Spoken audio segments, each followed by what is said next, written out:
ನಮಸ್ಕಾರ. ಹೆರಿಗೆ ಅನ್ನೋದು ಜೀವನದ ಅತ್ಯಂತ ಅದ್ಭುತ ಅನುಭವಗಳಲ್ಲಿ ಒಂದು ಅಲ್ಲ. ಆದ್ರೆ ಆ ಅನುಭವದ ಜೊತೆ ಘನತೆ ಮತ್ತು ಗೌಪ್ಯತೆ ಇಲ್ಲ ಅಂದ್ರೆ ಹೇಗಿರುತ್ತೆ? ನೋಡಿ, ಇದು ಕೇವಲ ಒಂದು ಸೌಲಭ್ಯ ಅಲ್ಲ. ಭಾರತದಲ್ಲಿ ಇದೊಂದು ಕ್ಲಿನಿಕಲ್ ಹಕ್ಕು. ಇವತ್ತು ನಾವು ಲಕ್ಷ್ಯ ಸ್ಟ್ಯಾಂಡರ್ಡ್ ಬಗ್ಗೆ ಮಾತಾಡೋಣ.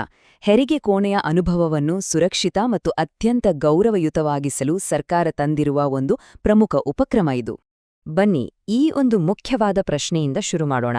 ಹೆರಿಗೆಯ ಸಮಯದಲ್ಲಿ ಪ್ರೈವಸಿ ಕೇಳೋದು ಒಂದು ದೊಡ್ಡ ಬೇಡಿಕೆನಾ? ಕೆಲವರಿಗೆ ಇದು ಅನಗತ್ಯ ಅಂತ ಅನಿಸ್ಬಹುದು. ಆದ್ರೆ ವಿಜ್ಞಾನ ಮತ್ತು ಕಾನೂನು ಏನ್ ಹೇಳ್ತೆ? ಇದು ಬರೀ ಭಾವನಾತ್ಮಕ ಸೌಕರ್ಯದ ವಿಷಯನಾ ಅಥವಾ ಸುರಕ್ಷಿತ ಹೆರಿಗೆಗೆ ಬೇಕಾದ ಒಂದು ವೈದ್ಯಕೀಯ ಅಂಶನಾ? ಇದರ ಉತ್ತರ ಹೆರಿಗೆಯನ್ನು ನೋಡುವ ನಮ್ಮ ದೃಷ್ಟಿಯನ್ನೇ ಬದಲಾಯಿಸಬಹುದು. ಸರಿ, ಹಾಗಾದ್ರೆ ಬನ್ನಿ ಇದರ ಹಿಂದಿನ ಸೈನ್ಸ್ ಏನು ಅಂತ ನೋಡೋಣ. ಗೌಪ್ಯತೆ ಬೇಕು ಅನ್ನೋದು ಕೇವಲ ನಾಚಿಕೆ ಅಥವಾ ವೈಯಕ್ತಿಕ ಇಷ್ಟಕಷ್ಟದ ವಿಷಯ ಅಲ್ಲ. ನಮ್ಮ ದೇಹ ನಮ್ಮ ಸುತ್ತಮುತ್ತಲಿನ ಪರಿಸರಕ್ಕೆ ಹೇಗೆ ಪ್ರತಿಕ್ರಿಯಿಸುತ್ತೆ ಅನ್ನೋದಕ್ಕೆ ಗಟ್ಟಿಯಾದ ವೈಜ್ಞಾನಿಕ ಕಾರಣಗಳೂ ಇದೆ. ಇದು ನೇರವಾಗಿ ಮತ್ತು ತುಂಬಾ ಪ್ರಬಲವಾಗಿ ಹೆರಿಗೆ ಪ್ರಕ್ರಿಯೆಯ ಮೇಲೆ ಪರಿಣಾಮ ಬೀರುತ್ತೆ. ಈಗ ಈ ಸ್ಲೈಡ್ ನೋಡಿ. ಇದು ನಿಜಕ್ಕೂ ತುಂಬಾನೇ ಇಂಟ್ರೆಸ್ಟಿಂಗ್ ಆಗಿದೆ. ನಮ್ಮ ದೇಹ ಪರಿಸರಕ್ಕೆ ಹೇಗೆ ರಿಯಾಕ್ಟ್ ಮಾಡುತ್ತೆ ಅಂತ ನೋಡಿ. ಒಂದ್ ಕಡೆ ಯಾರೋ ನೋಡ್ತಿದ್ದಾರೆ ಅಥವಾ ಇಲ್ಲಿ ಸೇಫ್ ಇಲ್ಲ ಅಂತ ಅನ್ಸಿದಾಗ ದೇಹ ಹೋರಾಡು ಇಲ್ಲ ಓಡಿ ಹೋಗು ಅನ್ನೋ ಸ್ಥಿತಿಗೆ ಹೋಗುತ್ತೆ. ಆಗ ಕ್ಯಾಟೆಕೊಲಮೈನ್ಗಳಂತಹ ಒತ್ತಡದ ಹಾರ್ಮೋನ್ಗಳು ಬಿಡುಗಡೆಯಾಗುತ್ತೆ. ಇದರಿಂದ ಹೆರಿಗೆ ನಿಧಾನ ಆಗಬಹುದು, ನೋವು ಜಾಸ್ತಿ ಆಗಬಹುದು. ಆದರೆ ಇನ್ನೊಂದ್ ಕಡೆ ಪ್ರೈವೇಟ್ ಮತ್ತು ಸೇಫ್ ಅಂತ ಅನ್ಸಿದಾಗ ದೇಹ ಪ್ರೀತಿಯ ಹಾರ್ಮೋನ್ ಅಂತಾನೇ ಕರೆಯಲ್ಪಡುವ ಆಕ್ಸಿಟೋಸಿನ್ ಅನ್ನು ಉತ್ಪಾದಿಸುತ್ತೆ. ಇದು ಹೆರಿಗೆ ಸ್ವಾಭಾವಿಕವಾಗಿ ಮತ್ತು ಪರಿಣಾಮಕಾರಿಯಾಗಿ ಆಗೋಕ್ಕೆ ಸಹಾಯ ಮಾಡುತ್ತೆ. ಸೊ ಇದು ಕ್ಲಿಯರ್ ಅಲ್ವಾ? ಗೌಪ್ಯತೆ ಅನ್ನೋದು ಕೇವಲ ಒಂದು ಆಯ್ಕೆಯಲ್ಲ, ಅದೊಂದು ವೈದ್ಯಕೀಯ ಅವಶ್ಯಕತೆ. ಹಾಗಾದ್ರೆ ಗೌಪ್ಯತೆ ಎಷ್ಟು ಮುಖ್ಯ ಅಂತ ಸೈನ್ಸ್ ನಮ್ಗೆ ಸ್ಪಷ್ಟವಾಗಿ ಹೇಳುತ್ತೆ. ಈ ವೈಜ್ಞಾನಿಕ ಸತ್ಯವನ್ನು ಗುರುತಿಸಿ ಲಕ್ಷ್ಯ ಉಪಕ್ರಮ ಇದನ್ನ ಒಂದು ಹಕ್ಕಾಗಿ ಹೇಗೆ ಜಾರಿಗೆ ತರುತ್ತೆ? ಹೆರಿಗೆ ಕೋಣೆಯಲ್ಲಿ ನಮ್ಮ ನಿರೀಕ್ಷೆಗಳು ಏನಾಗಿರಬೇಕು ಮತ್ತು ನಮ್ಮ ಅಧಿಕೃತ ಹಕ್ಕುಗಳು ಯಾವುವು ಅಂತ ಈಗ ನೋಡೋಣ. ಇಲ್ಲಿ ಗೌರವಯುತ ಹೆರಿಗೆ ಆರೈಕೆ ಅಥವಾ ಆರ್ಎಂಸಿ ಅನ್ನೋದು ತುಂಬಾ ಮುಖ್ಯವಾದ ಪದ. ಇದನ್ನ ಯಾವುದೋ ಒಂದು ಒಳ್ಳೆ ಸಲಹೆ ಅಂತ ತಿಳ್ಕೋಬೇಡಿ. ಇದೊಂದು ಕಡ್ಡಾಯ ಕ್ಲಿನಿಕಲ್ ಸ್ಟ್ಯಾಂಡರ್ಡ್. ಅಂದ್ರೆ ಶುದ್ಧ ನೀರು ಅಥವಾ ಸ್ಟೆರಿಲೈಸ್ ಮಾಡಿದ ಉಪಕರಣಗಳಷ್ಟೇ ಇದು ಕೂಡ ಅವಶ್ಯಕ. ಇದರಲ್ಲಿ ಚೌಕಾಸಿ ಮಾಡೋ ಮಾತೇ ಇಲ್ಲ. ಇದು ಪ್ರತಿಯೊಬ್ಬರಿಗೂ ಸಿಗಲೇಬೇಕಾದ ಆರೈಕೆಯ ಮೂಲಭೂತ ಗುಣಮಟ್ಟ. ಲಕ್ಷ್ಯದಲ್ಲಿ ಗೌಪ್ಯತೆಯ ಕವಚ ಅಂತ ಒಂದು ಕಾನ್ಸೆಪ್ಟ್ ಇದೆ. ಇದರಲ್ಲಿ 3 ಮುಖ್ಯ ಅಂಶಗಳಿವೆ. ಮೊದಲನೇದಾಗಿ ದೃಶ್ಯ ಗೌಪ್ಯತೆ. ಅಂದ್ರೆ ಪ್ರತಿಯೊಂದು ಬೆಡ್ಗೂ ಕರ್ಟನ್ಗಳೋ ಅಥವಾ ಸ್ಕ್ರೀನ್ಗಳೂ ಇರಲೇಬೇಕು. ಎರಡನೇದಾಗಿ ದೈಹಿಕ ಗೌಪ್ಯತೆ.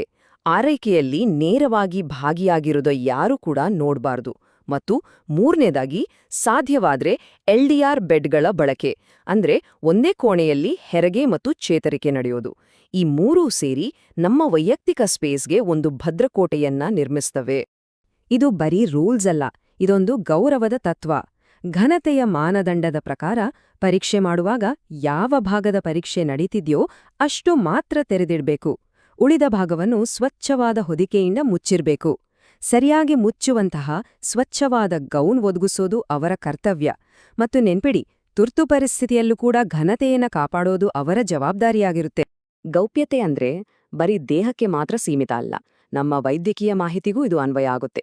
ಎಷ್ಟು ಸೆಂಟಿಮೀಟರ್ ಡೈಲೇಟ್ ಆಗಿದೆ ಅನ್ನೋ ಸೂಕ್ಷ್ಮ ವಿಷಯಗಳನ್ನು ಕೋಣೆಯಲ್ಲಿ ಎಲ್ಲರಿಗೂ ಕೇಳೋ ಹಾಗೆ ಕೂಗಿ ಹೇಳೋದು ಅಗೌರವದ ಜೊತೆಗೆ ಗೌಪ್ಯತೆಯ ಉಲ್ಲಂಘನೆ ಕೂಡ ಹೌದು. ಮಾತುಕತೆ ಯಾವಾಗ್ಲೂ ಗೌರವಯುತವಾಗಿರಬೇಕು. ಈಗ ಲಕ್ಷ್ಯ ಸ್ಟ್ಯಾಂಡರ್ಡ್ನ ಮತ್ತೊಂದು ಕ್ರಾಂತಿಕಾರಿ ಅಂಶದ ಬಗ್ಗೆ ಮಾತಾಡೋಣ. ಹೆರಿಗೆ ಸಂಗಾತಿಯ ಹಕ್ಕು. ಎಷ್ಟೋ ವರ್ಷಗಳ ಕಾಲ ಹೆರಿಗೆ ಕೋಣೆಯನ್ನ ಒಬ್ಬರೇ ಎದುರಿಸಬೇಕಿತ್ತು. ಆದ್ರೆ ಈಗ ಪರಿಸ್ಥಿತಿ ಬದಲಾಗಿದೆ.